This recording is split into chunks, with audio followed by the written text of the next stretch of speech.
Welcome to the Omni Talk Spotlight Series, the series where we highlight the people, the technologies, and the companies that are shaping the future of retail. Today, we are joined by Indy Guha, Chief Marketing Officer at Signifyd. And together, we are going to talk a little revenue optimization and fraud prevention. Two words that don't often go together, but after today, you're going to see that they sure as heck do. So, Indy, welcome to the show. Thanks for having me on, Chris. Good to be here.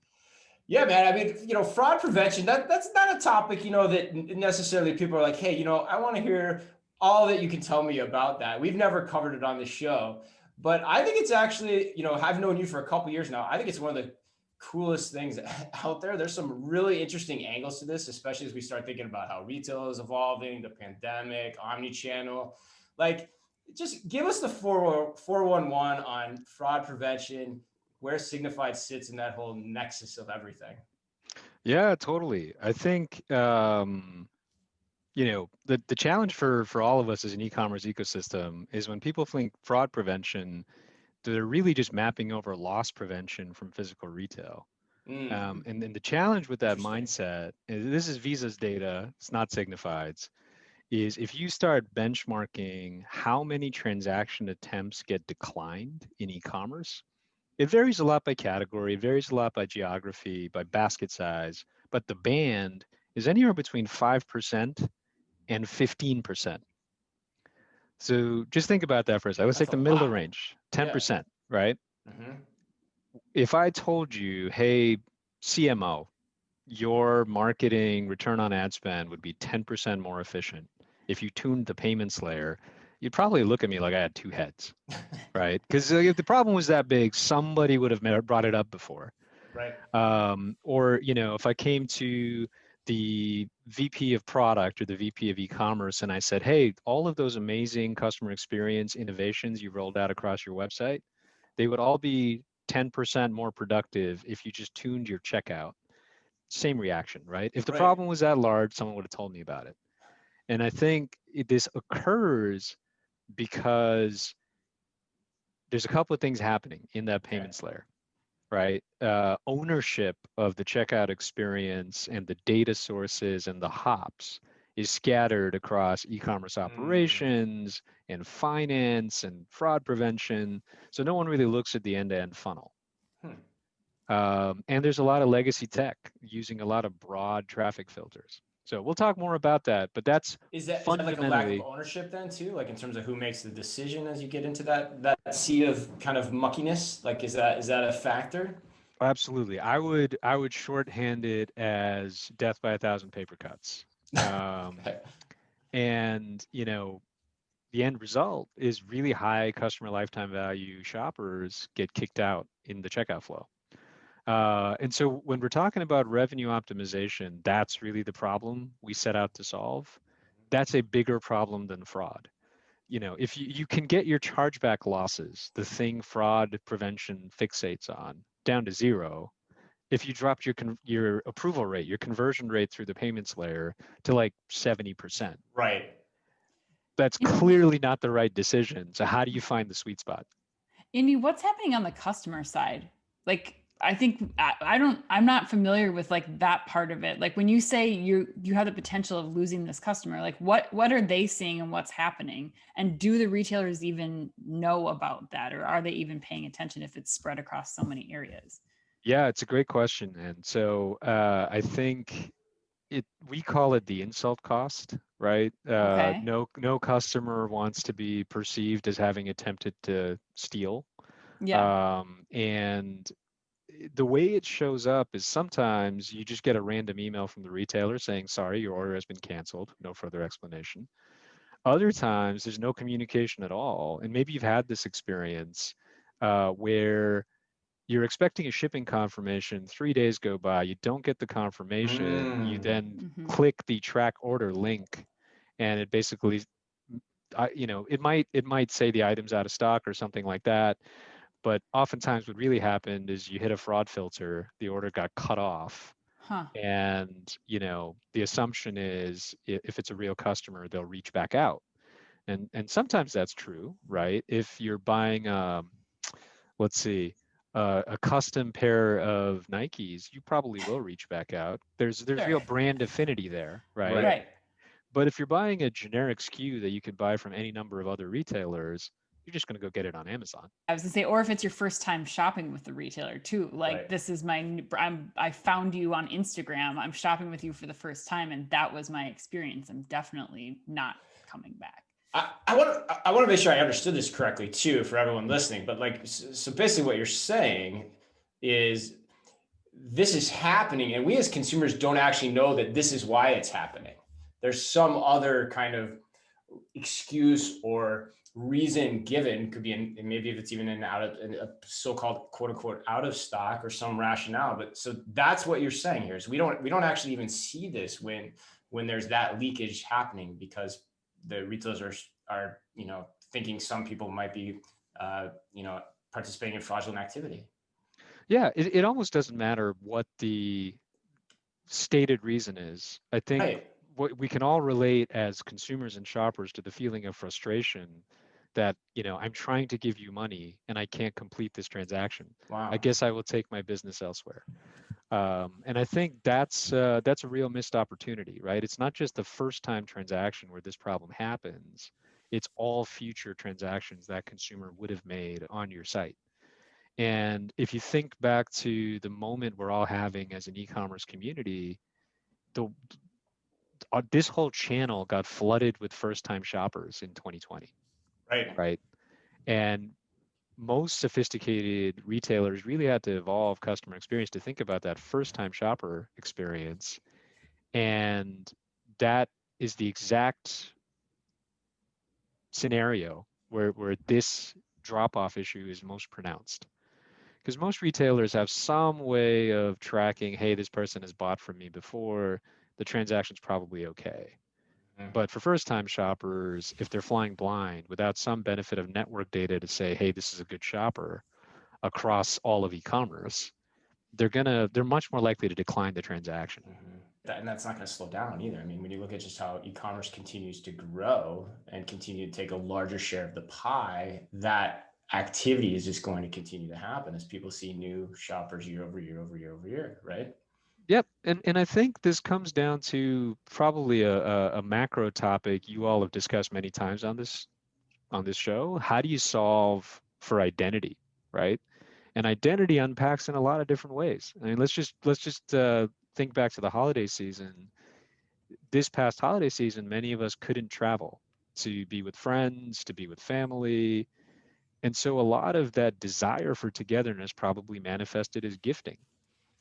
Now, if you think of gifting in really bald sort of fraud prevention terms, it's, hey, shipping and billing address don't match. And for many retailers, that's a reason to decline an order. But if you did that in 2020, you really missed out on a chance for real brand affinity, both from the person giving the gift and the person receiving the gift. And by the way, the basket sizes on gifting this last year went up. Again, partly out of that desire to express togetherness, partly because what else were people going to spend money on? What else are you going to do? You're not buying airfare. You're not going on fancy meals. So a lot of that disposable income shifted to purchases. And so that's just one of any number of examples we could give of how much understanding shopper identity at a network-wide level and understanding the shopper's buying graph, all the places they ship to, all the people they ship for, under that overall footprint is critical to 2021 e-commerce and beyond. Okay. Well, let's click into that then. So let's take it back. Now let's take it back up a level, because I think you've whetted the appetites. You've hooked us, especially in terms of like, that was a big aha there right at the beginning in terms of how this works and things that I don't think Ann and I knew very well. Take us back up. So who is like Signifyd in the context of that conversation? What is it that you guys do, and kind of what is this special sauce in terms of how you think about what you're describing? Sure, happy to. So the easiest way to think of us is we are implemented in the checkout flows of a few thousand merchants globally, Walmart on down. And therefore, for the major e-commerce markets, give or take 98% of the time, we've seen a shopper before, right? That's that shopping graph concept I was describing. So a first-time shopper for the merchant is almost never a first-time shopper for us. And there's a bunch of, key use cases that visibility unlocks. First and foremost, you don't have to use guesswork to figure out good traffic from fraudulent traffic. So our average merchant sees a 5-7+% lift in their conversion rates just because we're decisioning the orders better on good versus fraud. Right. Number two, and this is probably most relevant for your audience, Chris and Ann, you don't have to spend any time manually investigating the orders to figure out if you should ship or not, right? Sure. And if you think about all the innovation that's happening in Omni, right? Buy online, pick up in store, buy online, same day delivery, buy online, pick up curbside. Let's just pause here for a minute. If the fundamental customer promise is place the order in the morning, hop out during your lunch break, and your product is ready for you, it sounds like there's a 2-hour window there. The reality is you have to back out pick and pack time for the store associate. And so your actual decision window on, hey, is this a good order or a fraudulent order, is single-digit minutes. How manual is that now? Like, so when you describe like that, like what are companies typically doing then in that time interval? Most big merchants have tens, if not hundreds of people doing this manually. And the problem is they would have historically treated it like a support ticket queue, which worked fine for the era where you had like 5 5 to 7 days. Yeah. You can't do it for minutes. So last year, this automation use case, let's call the first use case kind of conversion optimization or revenue optimization. This automation use case was by far the biggest source of pain for sophisticated merchants because they were all comping at 50, 60, 70% or more year over year growth multiplied by, oh my gosh, omnichannel went from 5% of my orders to 25%. It's just a throughput issue at that point. Yeah. Massive throughput issue. Got it. So we automate all of that. You don't need people anymore if you don't want to do it. And then the last piece is we're so confident in our decisions, we'll kind of guarantee the ship decision. If it still comes back as a chargeback, we will reimburse the retailer for it. The reality is our data, it's not rocket science, it's just a data network effect. Our data is so much more comprehensive that whatever your chargeback rates used to be, ours will be 70% lower. So it's more a chance for us to align ourselves to the merchant and say, look, like for you to trust me to open up your conversion funnel, I got to back you up on the risk side of the equation. So let's just take the risk off the table and now let's align on customer experience and how do we make the most of this direct to consumer moment you are having. Now, that said, and this is the last piece in the what does Signifyd do story, the reality is the more retailers innovate on buy anywhere, pick up anywhere, return anywhere, the more surface area there is for a small subset of your customers to behave badly and try to steal from you, right? It's not fraud because your adversary is not organized crime and stolen identities. It's what we would call abuse. Hey, it got stolen off my porch. You got to send me another one. Hey, it came, but it came damaged. I want another one, et cetera, et cetera, et cetera. So the same network data we're using to, capture all good orders, keep out the fraud, also ports over pretty nicely to X shipping address is serially abusive. When this person calls your contact center, maybe consider denying the claim or have that data for whatever customer service operating procedure you want to implement. So we power that abuse prevention and abuse management capability too. Does that help? Yeah, it does. You guys are you're like the FBI of retail. I mean, this is like a CSI case right now. It's crazy. Go ahead, Chris. Well, and I must say, it's almost like what's interesting to me about the whole angle of what Indy you just described too is it's almost like when you get down and think about it, it's almost like why aren't the retailers kind of joining together to figure this out? Which is essentially what you're doing, because you're saying, look, we have a collection of all this information from everything that we're looking at. So we've already solved these problems. Why waste your time solving something that we as a collective can solve together? And let's, figure out how to do that. And I think the second point that was really fascinating for me too, and it goes back to kind of supply chain theory too, is retailers are now managing all this complexity, the nodes in the network, so to speak. Indy's a Harvard Business School, we probably had the same course where they talked about this. The more nodes in the network there are, the more difficult and complex it gets to manage your inventory. Well, as a result of that, that gives an inherent bias to say to people, oh, you screwed up. Like, help make amends for me. You screwed up. Now, did it happen or not? It's probably going to happen more often. And so it's going to be harder to filter through that. And that's something I hadn't thought about as all these different fulfillment types are evolving. Yeah, for sure. I think a lot of our bigger clients are, basically coming to us because they initially tried spinning up internal firefighting on this whole abuse issue. Is very hard to quantify, right? You all have been retailers before. I think most retailers start from a place of, all right, we know it's a problem, we can't measure it, so and we don't want a social media firestorm because we denied somebody's replacement claim. So I guess we'll have a 3 strikes you're out policy. And the first time you call, I'll give you the benefit of the doubt. The second time you call, I'll make a note and still give you the benefit of the doubt, and I'll decline you the third time. Now, the problem is if you don't have really great CRM data, you could have multiple people calling from the same household. You could have the same payment card show up on abusive transactions to multiple shipping addresses, et cetera, et cetera, et cetera. So it goes back to network data. You need to see the whole picture to actually normalize somebody's abuse pattern.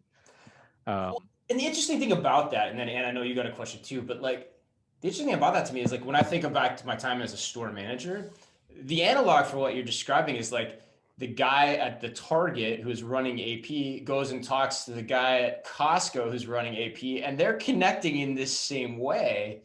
You're just basically saying that has like never happened digitally. And why isn't it happening digitally? That's essentially, what we're talking about here, that there's efficiencies to think about that and do that in a much faster, simpler way through software, essentially, and data. For sure. And I think, look, I would argue there's very few things Silicon Valley does that can't be done by industry experts, and there's no shortage of great talent working in retail. But, our offering here is pool the data and go hire the people who used to work on Google Wallet and PayPal to automatically do all the data normalization. And it allows you to do really interesting feature extraction that the Costco AP person talking to the Target AP person may not have figured out, right? Right. It's things like, um, oh, okay, so there's a fraud attack vector where people look at houses listed for sale on Zillow and then use that as a delivery address because that delivery address doesn't exist in anyone's records. And then basically when the delivery man shows up, they're getting the package tracking notification. And as soon as the delivery is completed, they just walk up to the house for sale and grab it off the porch, right? So like those are things that are just easier for us to identify through data mining and then automatically stamp out because we can now correlate the Zillow data into the retailer shipping data. Right.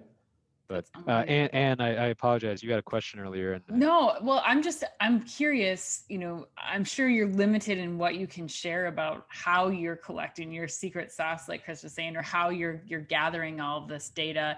And then the second part would be how are retailers implementing this, and what does that whole strategy look like?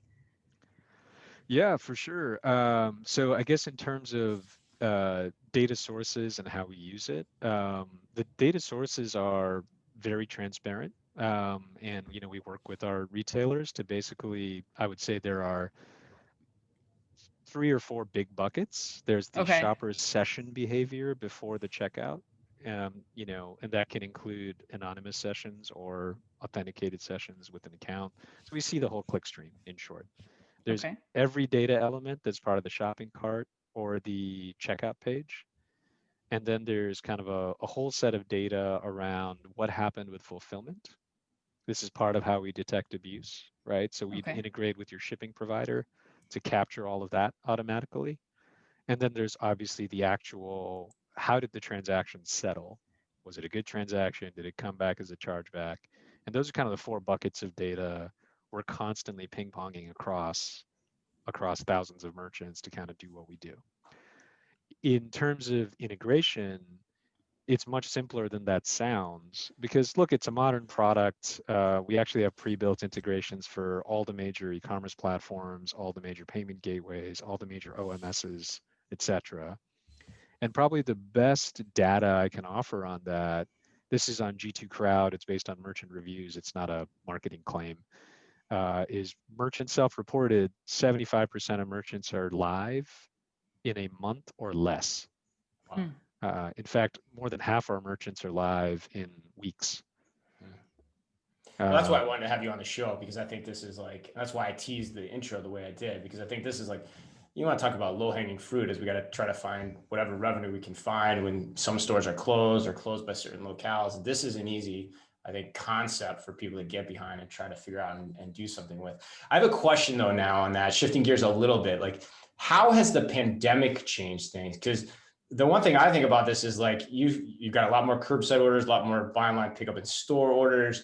That's a whole different game from a fraud prevention standpoint too, an optimization standpoint. So like, how have you guys had to think about that, and what dynamics are out there that maybe retailers and those listening should know about? It's got to be a whole different enchilada, right?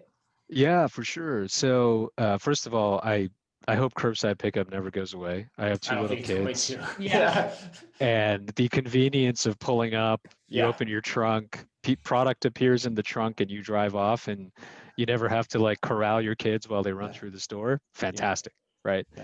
100%. Now, what does that mean? We touched on some of the dynamics earlier, right? Any type of manual order acceptance process breaks when you have fulfillment at that kind of speed. Right.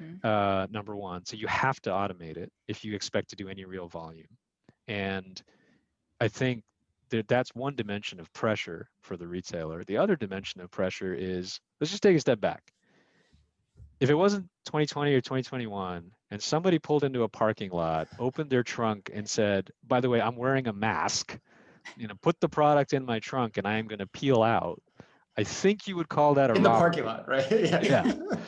So, and we're like, this is our on normal, the side of the right? building. Yeah. Right. Totally. Yeah.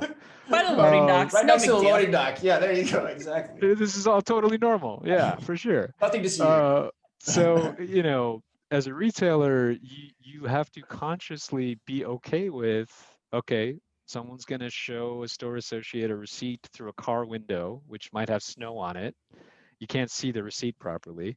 They're wearing a mask.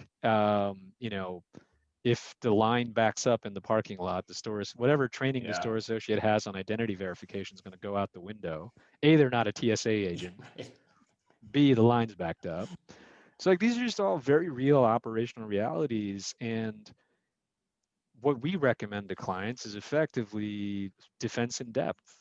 Hey, if you have great fraud detection and good customer detection at the point of checkout, which is digital, the downstream implications of fraud risk are far lower. Also, do the things we were just touching on, train your store associates to do identity verification. That helps prevent what we would call mule fraud. When a bad transaction gets through, the organized crime ring can just send somebody to do the pickup with a fake ID. They don't have to burn a shipping address.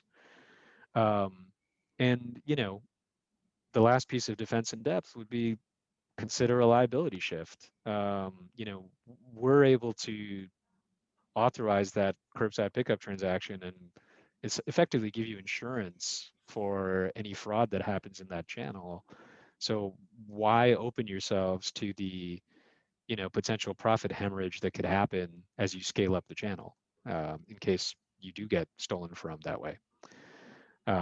So those would be a couple of considerations specific to curbside and omni-channel. I'm happy to talk about some of the other shopper behavior changes we're seeing across our network, but you tell me.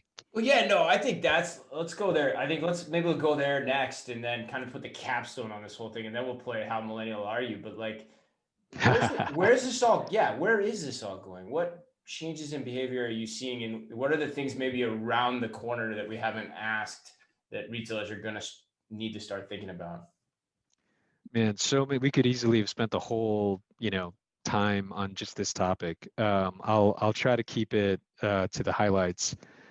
I think, effectively what we have is an index fund of all e-commerce, right?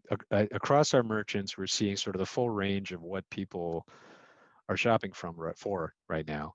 And I'll connect it back to a comment I made earlier on how behavior shifted over the course of last year and during the holiday season, right? So way more gifting. All of our gifting oriented merchants, be they jewelry, be they floral, be they whatever, musical instruments, hobby shops, they are seeing a lot of, multi-party transactions as people just try to express their love for each other from a distance.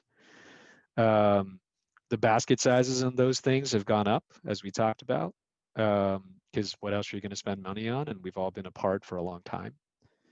And then it's not all gifting oriented. There's a lot of treat yourself, right? I think there's a few things that have happened. People have more time. They're not commuting.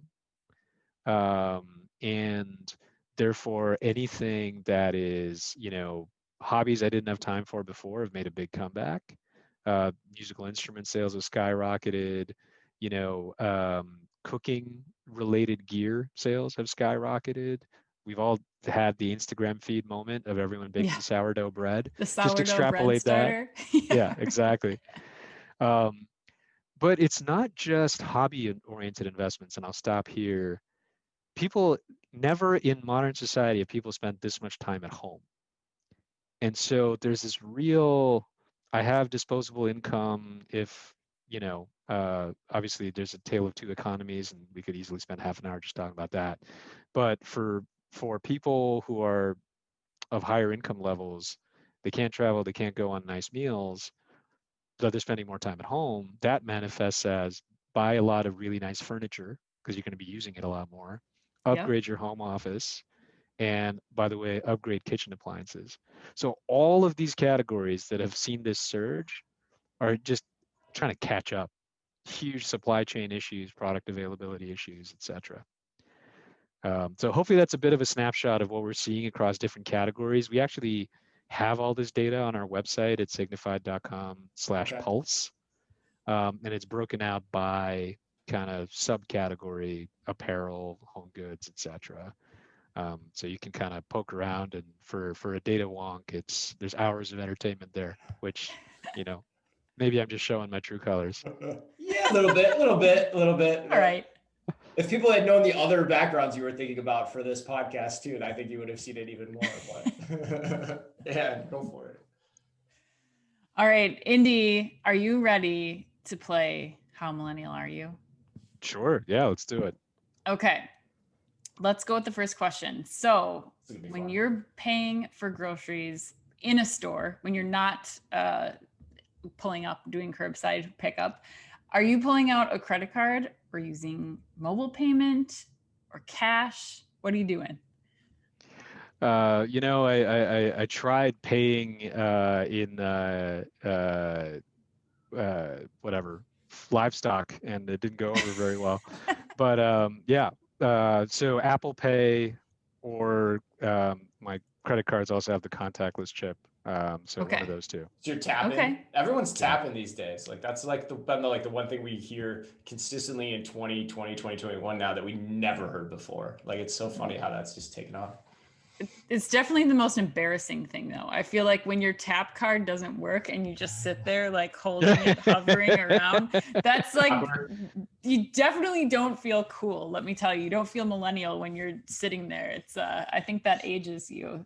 So hopefully those will start working. Maybe it's just here in Minneapolis when it's really cold out at the gas pump and those aren't firing completely. But That's fair. I don't know if they like stress tested those tap card readers for Minneapolis outdoors. I'm gonna guess not, which is fine. I mean, for some reason we choose to live here. Still not quite sure why, but yeah, we're a hardy stock here. We can handle it. All right, I've got earthquakes in San Francisco. I think Sure. you're good. And livestock, it sounds like too. So there's a whole thing you threw out there. I like it. All right, Indy, next question. How many times in the last week have you ordered food or drinks or groceries from an app?